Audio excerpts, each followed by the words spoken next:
आज 6 बजे सुबह से हम आपकी सड़कों पर चल रहे हैं। 7-8 घंटे हो गए और ऐसे ही हम 2 महीने से हिंदुस्तान की सड़कों पर चल रहे हैं। भारत जोड़ो यात्रा कन्याकुमारी में शुरू हुई और अब महाराष्ट्र विदर्भ से निकल रही है। 7-8 घंटे हम चलते हैं, आपकी बात सुनते हैं। जो भी आना चाहता है हम किसी को रोकते नहीं, चाहे वो किसान हो, मजदूर हो, छोटा व्यापारी हो, माता बहन, बच्चा, युवा, जो भी हो, अगर हमसे बात करना चाहता है तो हम उसको बात करने देते हैं, उसकी बात सुनते हैं। 7-8 घंटे हम महाराष्ट्र की आवाज सुनते हैं और अंत में आप देखना 15 मिनट, ज्यादा से ज्यादा 20 मिनट हम अपनी बात रखते हैं और आपसे बहुत सीखने को मिलता है। आमतौर से राजनेता आते हैं, हवाई जहाज से आते हैं, हेलीकॉप्टर से आते हैं, गाड़ी से आते हैं, 1-2 घंटा भाषण करते हैं, मन की बात रखते हैं।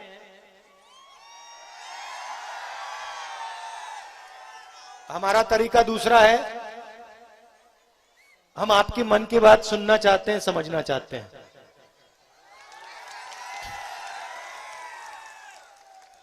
तो सबसे पहले मैं आपका धन्यवाद करना चाहता हूं। देखिए 3500 किलोमीटर चलना, वे थोड़ा पीछे हो जाए, 3500 किलोमीटर नहीं, वो मुझे दिखाई नहीं दे रहे थे। 3500 किलोमीटर चलना इतना आसान नहीं होता है, मगर दिन भर आप लोगों की शक्ति, आप लोगों का प्यार, आप लोगों का भरोसा अगर किसी भी व्यक्ति को मिले तो 3500 क्या, वो 10, 15, 20 हजार किलोमीटर चल जाएगा। और आप देखिए, मेरा चेहरा देखिए, ये हमारे नेताओं का चेहरा देख लीजिए, सब मुस्कुरा रहे हैं। कोई थका तो नहीं लग रहा ना? क्यों? क्योंकि हम अपनी शक्ति का प्रयोग नहीं कर रहे हैं, हम आपकी शक्ति का प्रयोग कर रहे हैं। आपकी शक्ति हमारे को मदद कर रही है, आपकी शक्ति हमारे को श्रीनगर तक पहुंचाएगी। और ये हमारा जो तिरंगा है, दिनेश जी इसको लाइए सामने, इसको थोड़ा ऊपर दिखाओ। ये जो हमारा तिरंगा है, ये हमारे साथ कन्याकुमारी से श्रीनगर जाएगा और श्रीनगर में इसको भारत जोड़ो यात्रा लहराने का काम करेगी। और कोई भी शक्ति इस यात्रा को श्रीनगर से पहुंचने तक नहीं रोक सकती। तो आपका दिल से धन्यवाद करना चाहता हूं। कल सुबह यहीं से शुरू होगी, आ जाना, 2-3 किलोमीटर चल लेना और चलने के बाद 2 मिनट में मैं आपसे मिल लूंगा और जो कहना होगा कह लेना। तो इस यात्रा के पीछे जब हमने ये शुरू की, बीजेपी के नेताओं ने कहा इस यात्रा का क्या मतलब है।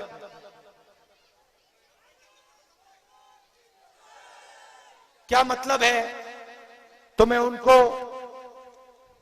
खैर नहीं, आपको इस यात्रा का मतलब और लक्ष्य 2 लाइन में, 2 मिनट में बता देता हूं। देखिए, हर प्रदेश में, चाहे वो केरला हो, महाराष्ट्र हो, हर प्रदेश को उस प्रदेश के, देश के महापुरुषों ने रास्ता दिखाने का काम किया था। सही बात है। महाराष्ट्र को और हिंदुस्तान को, सिर्फ महाराष्ट्र को नहीं, हिंदुस्तान को छत्रपति शिवाजी महाराज, बाबा साहब अंबेडकर, महात्मा फूले, साहू जी महाराज, इन्होंने रास्ता दिखाने का काम किया था। सही। अब आप मुझे बताओ, इनमें से किसी ने नफरत फैलाने की बात की थी क्या?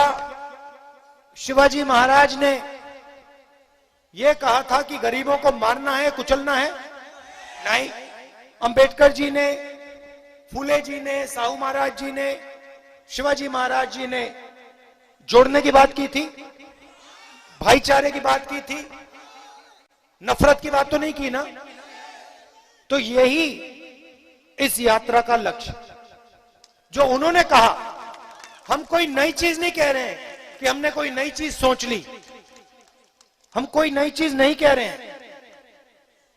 जो छत्रपति शिवाजी महाराज ने कहा वो ये यात्रा कर रही है।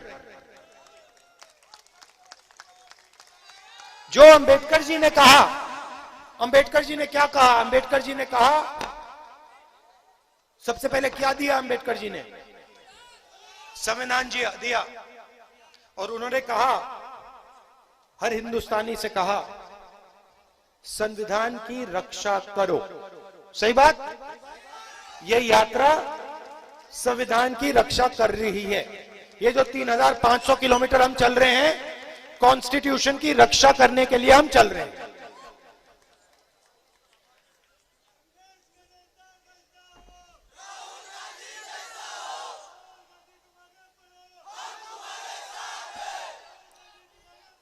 और इसको, इस यात्रा की मदद आप लोग कर रहे हो। इसका मतलब जो शिवाजी महाराज जी ने कहा, जो अंबेडकर जी ने कहा, जो साहू महाराज जी ने, फूले जी ने कहा, वही काम आप सब कर रहे हो। जब आप हमारी मदद कर रहे हो, जब आप हमारे साथ चल रहे हो, ये काम आप कर रहे हो। अब देखिए, दूसरी चीज बताता हूं। अब ये यात्रा कितने दिन? 70 दिन हो गए तकरीबन, 70 दिन हो गए। और इस यात्रा में लाखों लोग चले हैं, लाखों चले हैं। इस यात्रा में आपने कहीं भी हिंसा देखी? कहीं भी आपने नफरत देखी? कोई इस यात्रा में आता है तो कोई उससे पूछता है, भैया तुम्हारा धर्म क्या है, तुम्हारी जात क्या है, तुम्हारा धर्म क्या है, तुम करते क्या हो? कोई नहीं पूछता। और अगर कोई गिर जाता है, भीड़ में कोई गिर जाता है, जैसे आज 2-3 लोग गिरे, सब लोग मिलकर उसे उठा लेते हैं। अगर चोट लगती है, जैसे आज एक पुलिस वाले को लग गई, यात्रा उसकी मदद करती है। मतलब यात्रा किसी को पीछे नहीं छोड़ती, किसी को नहीं। किसान चल रहा है, किसान को पीछे नहीं छोड़ेगी। मजदूर चल रहा है, मजदूर को पीछे नहीं छोड़ेगी। युवा चल रहा है, युवा को पीछे नहीं छोड़ेगी। माता बहन चल रही है, उनको पीछे नहीं छोड़ेगी। यही भाइयों और बहनों है सच्चा हिंदुस्तान, जो किसी को पीछे नहीं छोड़ता, सबको अपना मानता है। और अगर कोई गिरता है तो एकदम उसकी मदद करता है। अब दिल्ली में देशभक्त बैठे हैं, महाराष्ट्र में देशभक्त बैठे हैं, उधर नरेंद्र मोदी जी, और इधर पता नहीं इनको कौन सी पार्टी का कहा जाए, क्या कहा जाए,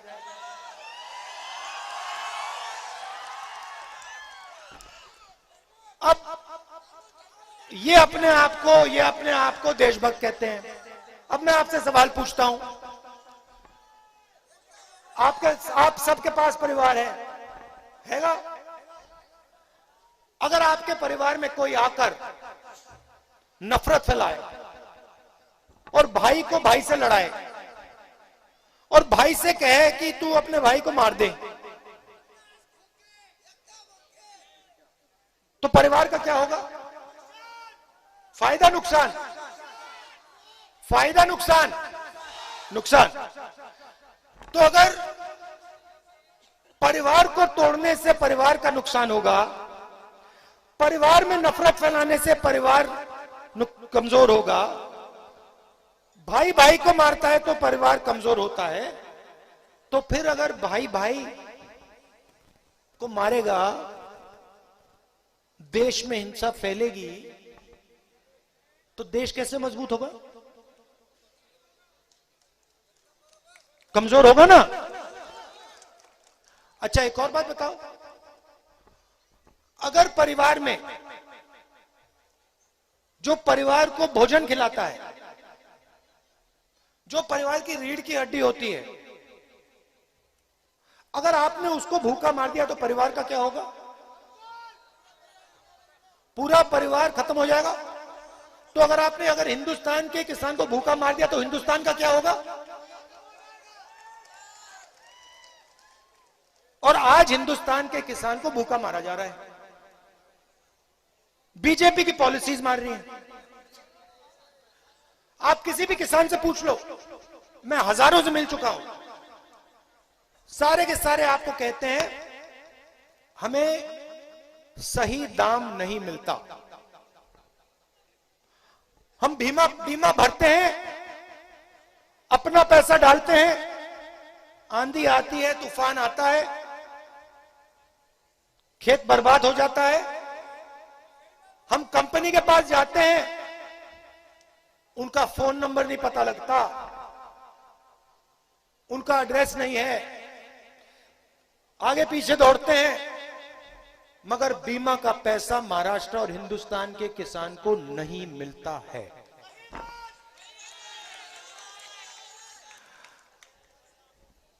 और जैसे ही किसान की फसल होती है, जैसे ही बेचने का टाइम आता है, वैसे ही हिंदुस्तान की सरकार एक्सपोर्ट इंपोर्ट पॉलिसी को बदल देती है और किसान का जो दाम होता है उसको गिरा देती है। ठीक है, और आगे चलते हैं। किसान को डीजल की जरूरत होती है, पेट्रोल की जरूरत होती है, गैस की जरूरत होती है खाना पकाने के लिए। गैस का क्या दाम था यूपीए के समय? 400 रुपए। आज क्या है? 1200। पेट्रोल का क्या दाम था? 60 रुपए। आज क्या है? डीजल का क्या था? आज क्या है? यह पैसा किसकी जेब से निकल रहा है? किसान के जेब से निकल रहा है। तो इनका पूरा का पूरा लक्ष्य, जो देश की रीढ़ की हड्डी है, देश को भोजन देता है, 24 घंटा काम करता है, सबसे पहला इनका लक्ष्य उसकी रीढ़ की हड्डी तोड़ने का है। उसको खत्म कर दो। फिर कहते हैं हम देशभक्त हैं। जो किसान को बर्बाद कर रहा है वो देशभक्त हो सकता है क्या? ठीक है। फिर नरेंद्र मोदी जी ने कहा काले धन के खिलाफ लड़ाई लड़नी है। 8 बजे रात को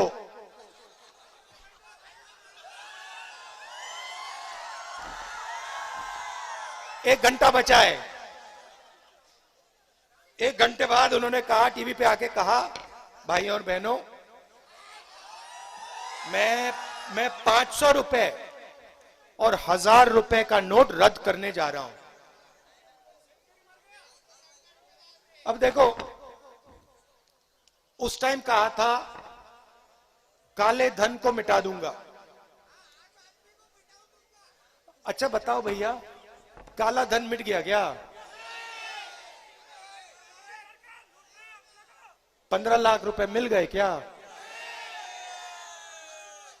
ये जो नोटबंदी की इन्होंने और ये जो गलत जीएसटी लागू की है, ये पॉलिसी नहीं है। मनरेगा पॉलिसी थी, भोजन का अधिकार पॉलिसी थी, ये पॉलिसी नहीं है। ये जो 2 कानून बनाए इन्होंने, ये जो हमारे छोटे व्यापारी हैं, जो स्मॉल और मीडियम साइज बिजनेस वाले हैं, इनको मारने के हथियार हैं। आप एक काम करना, मीटिंग के बाद जब आप चाय की दुकान में जाओगे, वहां पे आप पूछना, या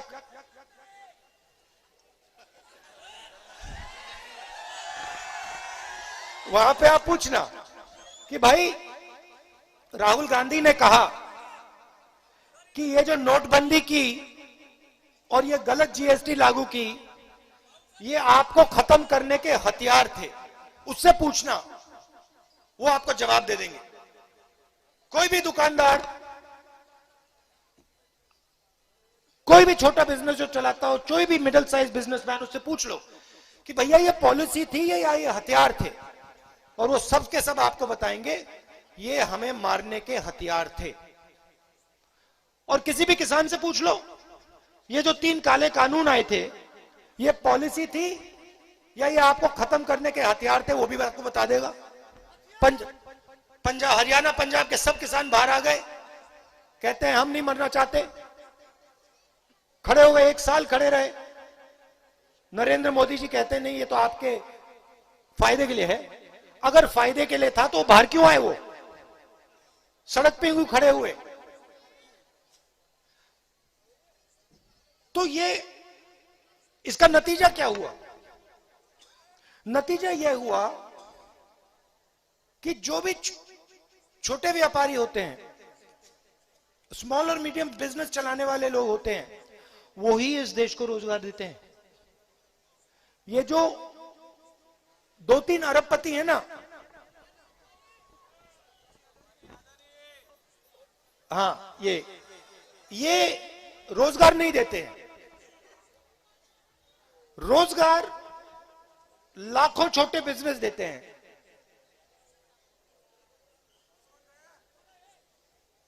इन्होंने क्या किया? इन 2 हथियारों से ये जो रोजगार की रीढ़ की हड्डी थी, इसको तोड़ दिया। और नतीजा क्या है? नतीजा है कि मैं कन्याकुमारी से यहां तक आया हूं, और यहां पे जो भी युवा मुझे मिलता है, वो कहता है भैया मैं बेरोजगार हूं, मुझे रोजगार नहीं मिला। कहते हैं मैं इंजीनियरिंग पढ़ी मैंने, मुझे मजदूरी करनी पड़ रही है। डॉक्टर बनना चाहता था, कोई आर्मी में जाना चाहता था, सब रास्ते नरेंद्र मोदी जी ने बंद कर दिए। पहले क्या होता था? आर्मी में कितने साल के लिए जाते थे लोग?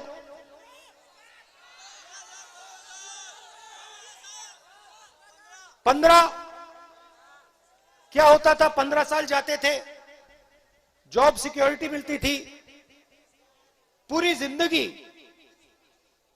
वो देश की रक्षा करते थे। उनकी ट्रेनिंग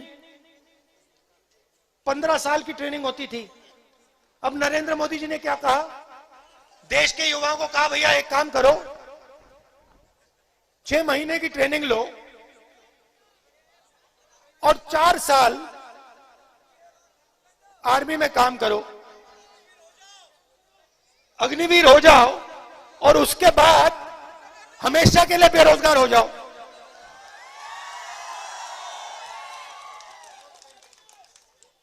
अब देखिए, युवा के दिल में भावना है,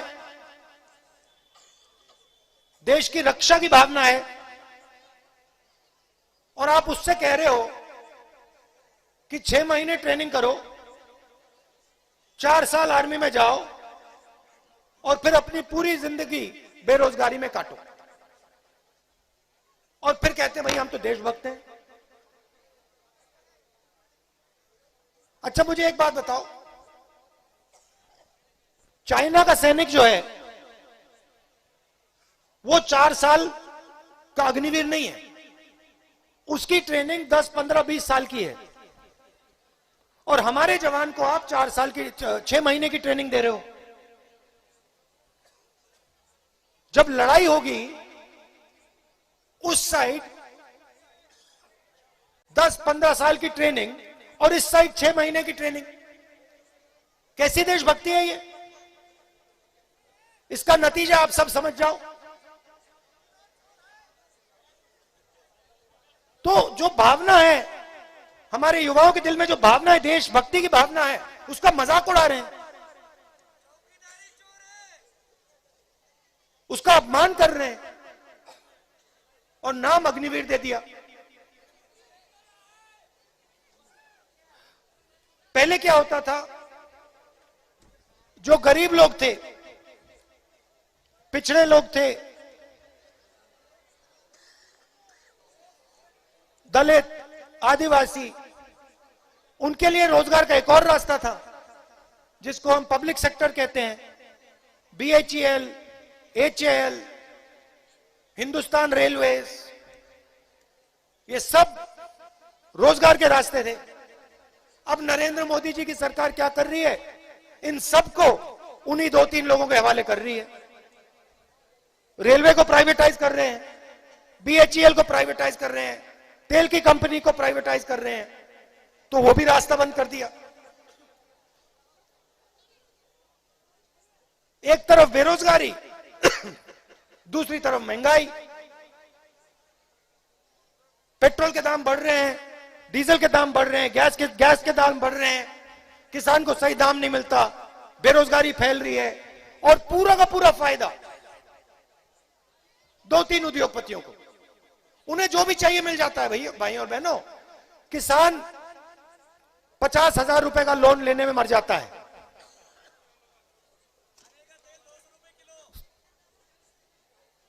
50,000 रुपए का लोन किसान को नहीं मिलता, इनको लाखों करोड़ रुपए का मिल जाता है। किसान का ये 1 रुपया कर्जा माफ नहीं करते, उनका ये लाखों करोड़ रुपए कर्जा माफ कर देते हैं। इसलिए हमने ये यात्रा शुरू की है, कन्याकुमारी से कश्मीर। यह भारत को जोड़ने की यात्रा है, हिंसा के खिलाफ यात्रा है, नफरत के खिलाफ यात्रा है, बेरोजगारी के खिलाफ यात्रा है, महंगाई के खिलाफ यात्रा है। और इस यात्रा को कोई नहीं रोक सकता। आपका अंत में मैं धन्यवाद करना चाहता हूं। आपने अपनी पूरी मदद, पूरा दम, पूरा प्यार आपने हमारे को इस यात्रा में दिया। इसके लिए आप सबको दिल से धन्यवाद। आपने क्या बोला भैया, 24 में क्या?